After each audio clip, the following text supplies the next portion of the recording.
Ô notre Dieu, nous te remercions de nous avoir donné, de pouvoir avoir accès à ton trône, le trône de ta grâce.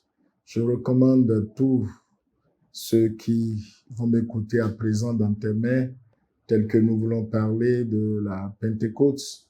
Je te prie de donner que l'expérience de Pentecôte ne soit pas une histoire seulement à leurs oreilles, mais que ce soit une réalité dans leur vie et que, par ta grâce, ton plan pour le Saint-Esprit s'accomplisse sur eux tous, au nom de Jésus. Amen. La Pentecôte est certes une fête célébrée par les chrétiens aujourd'hui. Pentecôte qui vient du grec Pentecôte, signifiant 50e. C'est la fête qui survient 50 jours après la Pâque. 50 jours après la Pâque, c'était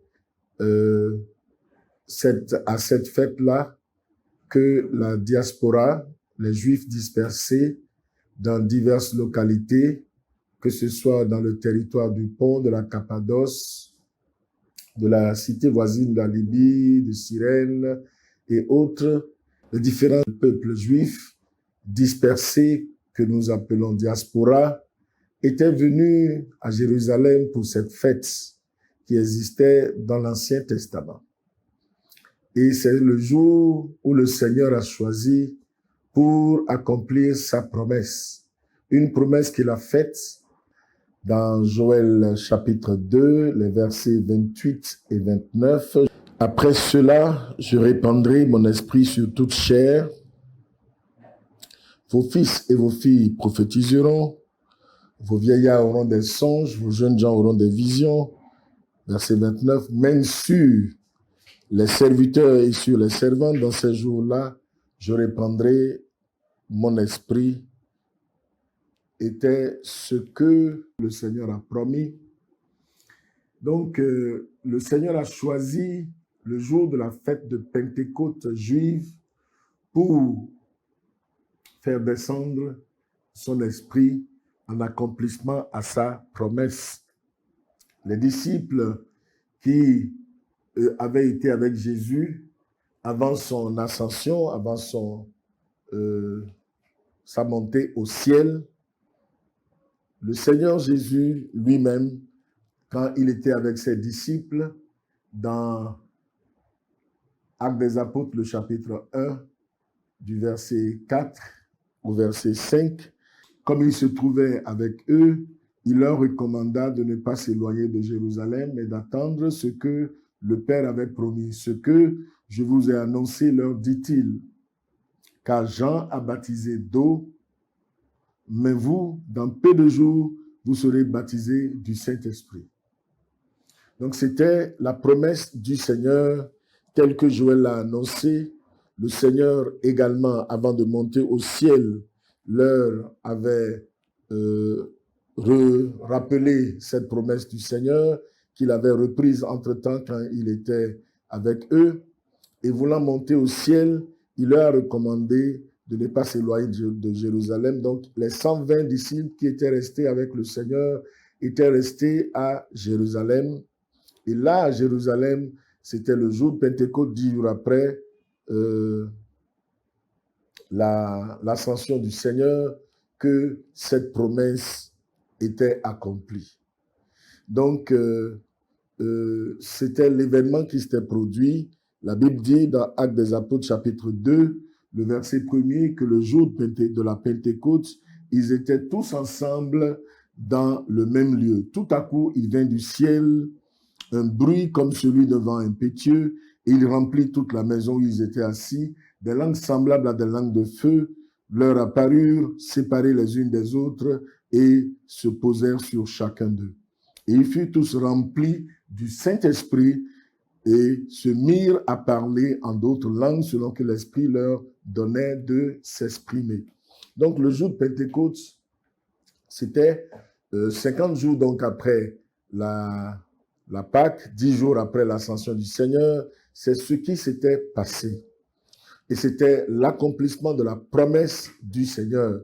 Donc le Seigneur qui leur avait dit de ne pas s'éloigner, il ne s'était pas éloigné après sa montée au ciel, lorsque deux anges leur étaient apparus. On a dit dans Acte 1, verset 10, et comme ils avaient le regard fixé vers le ciel, lorsque le Seigneur Jésus était monté au ciel, ils avaient le regard fixé au ciel et vers le ciel pendant qu'ils s'en allaient. Voici deux hommes vêtus de blanc leur apparurent et dirent, hommes galiléens, pourquoi vous arrêtez-vous à regarder le ciel? Ce Jésus qui a été enlevé au ciel du milieu de vous reviendra de la même manière que vous l'avez vu allant au ciel. Et c'est alors qu'ils retournèrent à Jérusalem, comme le dit le verset 12, qui est près de la montagne des Oliviers. Ils retournaient à Jérusalem, puisque la montagne était près d'un chemin de sabbat à côté de Jérusalem. Quand il fut arrivé, ils montèrent dans la chambre haute où ils se tenaient d'ordinaire, et c'est là où ils ont persévéré dans la prière. Revenus, ils sont restés devant le Seigneur dans la prière, et parce que le Seigneur leur avait dit de ne pas s'éloigner de Jérusalem, mais d'attendre ce que le Père avait promis. Donc ils ont attendu cette promesse. Le Seigneur entre-temps avait dit, vous recevrez une puissance. Acte 1, le verset 8, vous recevrez une puissance, le Saint-Esprit survenant sur vous, et vous serez mes témoins à Jérusalem, dans toute la Judée, dans la Samarie, et jusqu'aux extrémités de la terre. Donc cette promesse du Seigneur qu'ils avaient attendue, s'était accomplie sur eux. Et comment cette promesse était-elle accomplie? La Bible dit que des langues semblables à des langues de feu se posaient sur leur tête. Et il y avait eu un bruit impétueux, comme celui d'un vent impétueux, et ils furent tous remplis du Saint-Esprit. C'était la promesse du Seigneur. Le mot baptême vient du grec baptizo, qui veut dire plonger dans. Eh bien, ils seront baptisés du Saint-Esprit, ils ont été plongés dans le Saint-Esprit, comme immergés dans le Saint-Esprit, comme on immerge quelqu'un dans l'eau pour le baptiser d'eau. Ainsi, ils ont été plongés dans le Saint-Esprit, furent remplis du Saint-Esprit, tout comme si vous plongez un objet dans de l'eau. Si l'objet peut contenir de l'eau, l'objet ne pourra qu'en être imbibé en abondance. Donc, ils furent remplis du Saint-Esprit et se mirent à parler en d'autres langues. Donc, c'était l'expérience du jour de la Pentecôte. Et lorsque ça s'était passé, la diaspora qui était à Jérusalem avait entendu le bruit qui est venu du ciel comme celui d'un vent impétueux et avait rempli toute la maison où ils étaient. Les gens qui étaient en séjour à Jérusalem, des hommes pieux bien entendu, de toutes les nations qui sont sous le ciel, quand ils ont entendu le bruit, ils ont accouru. Et quand ils avaient accouru, les gens qui étaient venus étaient confondus parce que chacun les entendait parler dans sa propre langue. Et ils étaient tous dans l'étonnement et dans la surprise. Et ils se disaient les uns aux autres, voici ces gens qui parlent, ne sont-ils pas tous galiléens? Comment les entendons-nous dans notre langue, chacun dans notre langue maternelle? Et ils ont commencé à citer Parthes, Mèdes, Élamites, ceux qui habitaient la Mésopotamie, la Judée, la Cappadoce, le Pont, l'Asie et la Phrygie, la Pamphylie, l'Égypte, le territoire de la Libye, voisine de la Cyrène, et ceux qui sont venus de Rome, juifs et prosélytes, crétois et arabes, comment les entendons-nous parler dans nos langues des merveilles de Dieu? Ils étaient tous dans l'étonnement et ne sachant que penser, ils disaient les uns aux autres, que veut dire ceci? Mais d'autres se moquaient et disaient, ils sont pleins de vin doux. Alors Pierre, se présentant avec les 11, éleva la voix et leur parla en ces termes. Donc Pierre a commencé, quand certains se posaient des questions sur ce que cela voulait dire, quoi qu'ils entendissent la voix, chacun les entendit dans leur langue maternelle, et certains se moquaient d'eux et disaient qu'ils étaient pleins de vin.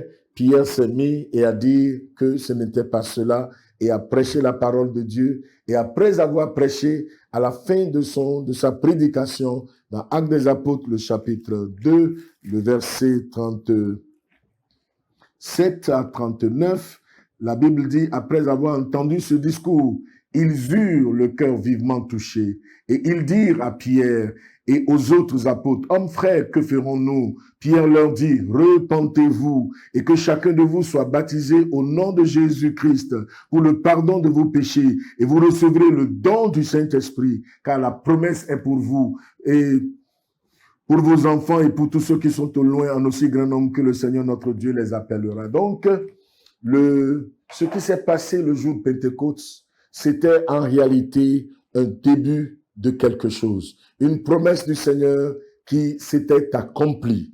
C'était accompli sur les disciples qui avaient attendu l'accomplissement de cette promesse, eux qui avaient été avec Jésus jusqu'à sa montée au ciel sur la montagne des Oliviers.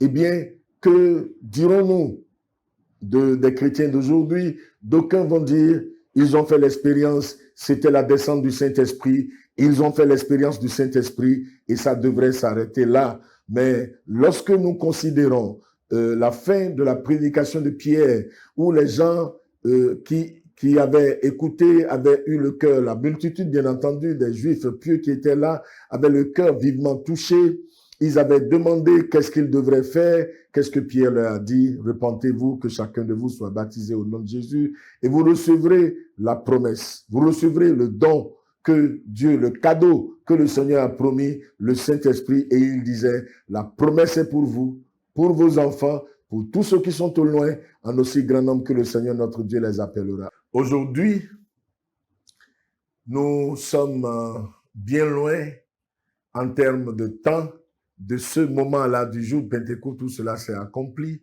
Ça fait plusieurs siècles, près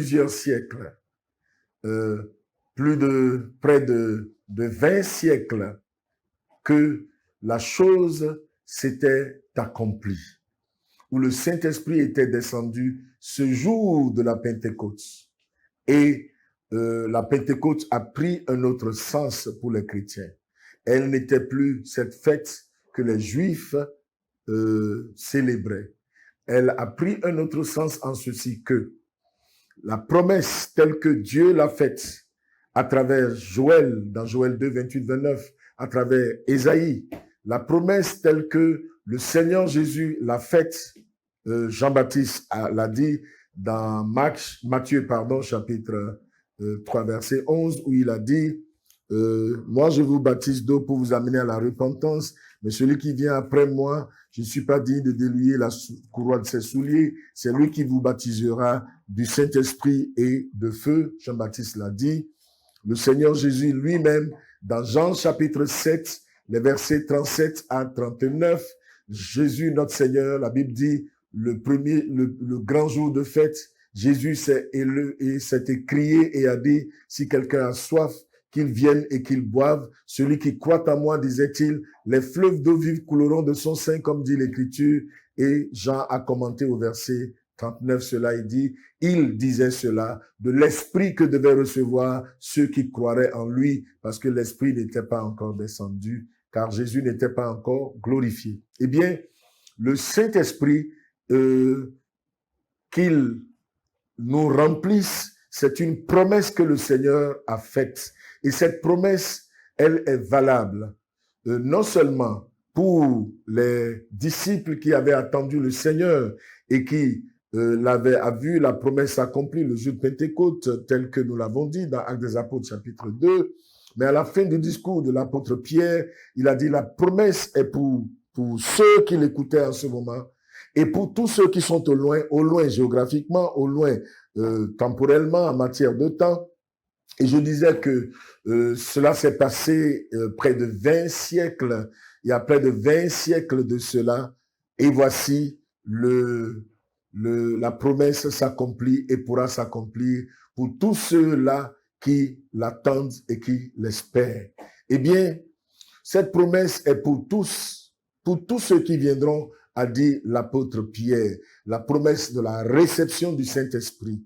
Eh bien, c'est pour cela que les apôtres, dans le livre des Actes des Apôtres, par exemple au chapitre 8, lorsque Philippe était descendu à la Samarie après la persécution qui était survenue au moment où Étienne avait été lapidé, les gens s'étaient dispersés. Philippe était descendu dans la Samarie et là, il y prêcha le Christ. La Bible dit des foules entières étaient attentives à ce que disait Philippe.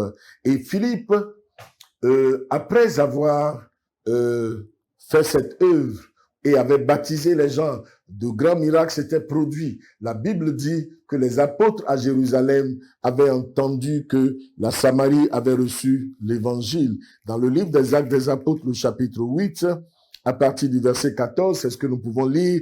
Les apôtres qui étaient à Jérusalem ayant appris que la Samarie avait reçu la parole de Dieu, y envoyaient Pierre et Jean.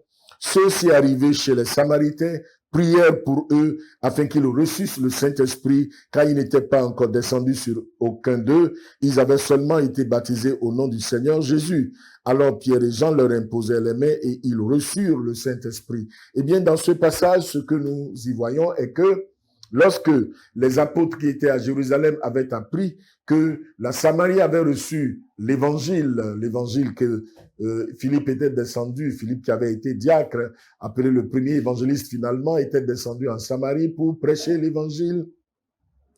Les gens avaient reçu l'évangile. Ils avaient cru en Jésus. Il y avait eu une grande joie. Il y a eu beaucoup de miracles. Ils avaient été baptisés d'eau, mais l'Esprit de Dieu n'était pas encore descendu sur eux. Les apôtres étaient allés pour leur imposer les mains afin qu'ils reçussent le Saint-Esprit.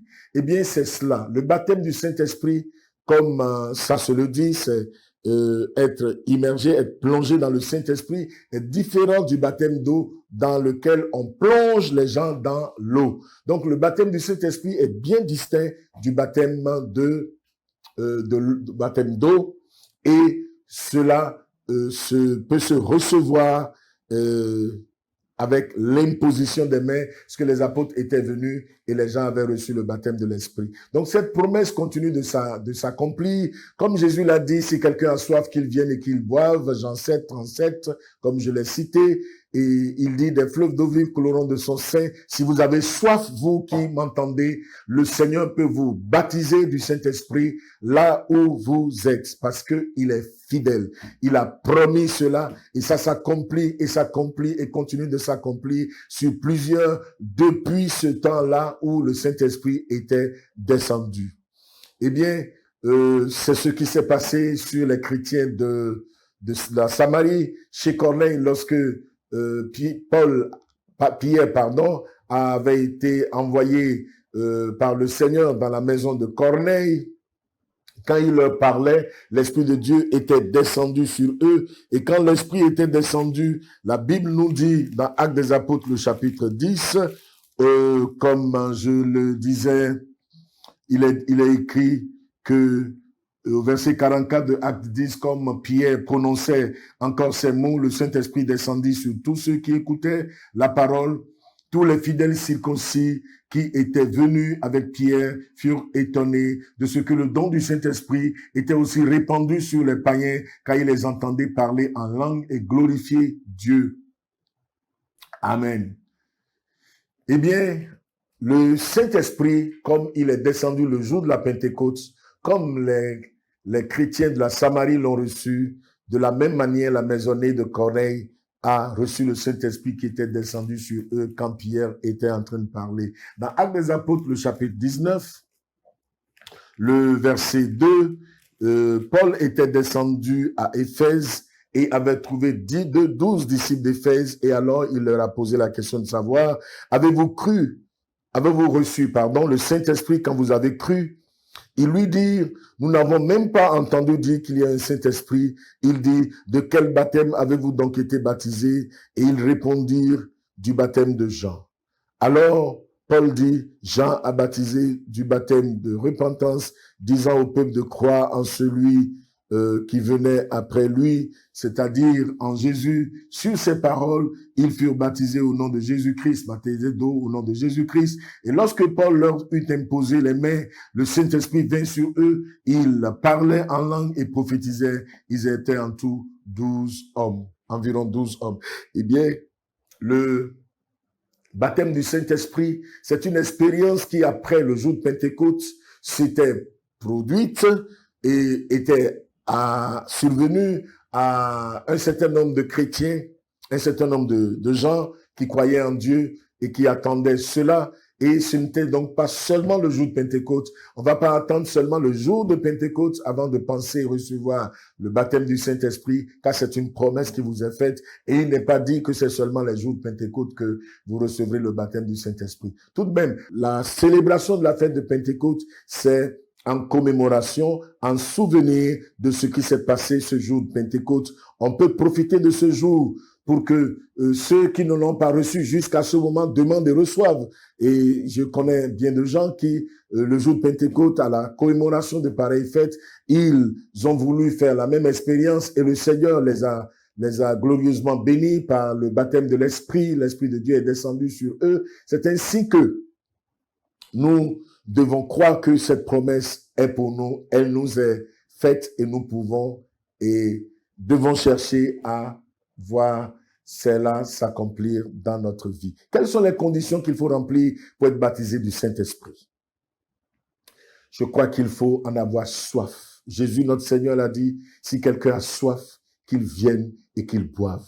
Pour les dons de Dieu, beaucoup de choses que Dieu fait, Dieu donne gratuitement, mais il attend qu'on en ait vraiment soif.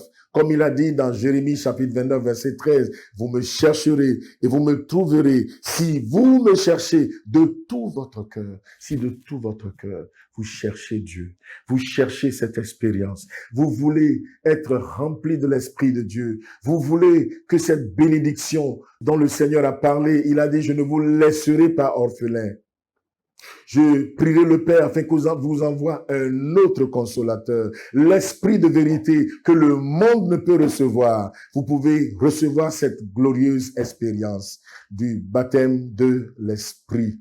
Eh bien, si vous en avez soif, vous voulez que cette promesse s'accomplisse sur vous, elle s'accomplira sur vous avec votre foi. Demandez le Seigneur Jésus-Christ. Quand vous avez soif, vous demandez bien entendu. Et le Seigneur a dit dans Luc chapitre 11, quand il a donné une leçon sur l'importunité dans la prière, au verset 13, il concluait, il a dit, comment le Père ne donnera-t-il pas le Saint-Esprit à ceux qui le lui demandent? Ceux qui demandent le Saint-Esprit, il leur donnera le Saint-Esprit. Donc, avoir soif, demander, mais il faut essayer tout de même de se repentir. Tout comme le jour de Pentecôte, l'apôtre Pierre l'a dit. Quand les gens ont demandé, que ferons-nous, hommes frères? Il a dit, repentez-vous et que chacun de vous soit baptisé au nom de Jésus.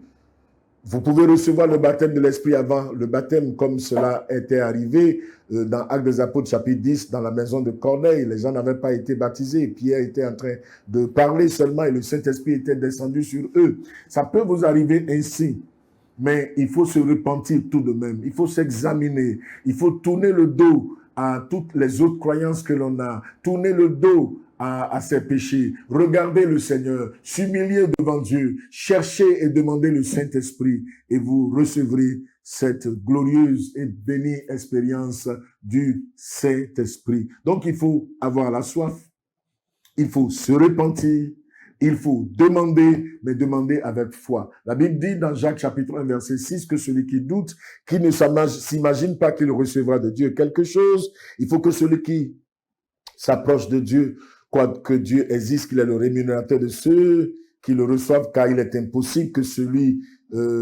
il est impossible d'être agréable à Dieu si on n'a pas la foi, comme Hébreux chapitre 11, le verset 6 dit. Il faut s'approcher de Dieu avec foi.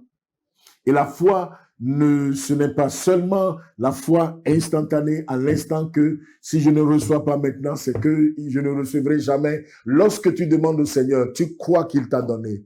Comme le Seigneur l'a dit, tout ce que vous demanderez en priant, croyez que vous l'avez reçu et vous le verrez s'accomplir. Vous verrez cette expérience accomplie dans votre vie. Persévérez dans votre foi. Insistez, persistez dans votre foi. Ne baissez pas les bras et vous serez remplis de l'Esprit de Dieu. Par la grâce du Seigneur, j'avais reçu le Seigneur, il faisait quelques années. Moi, je n'en étais pas baptisé.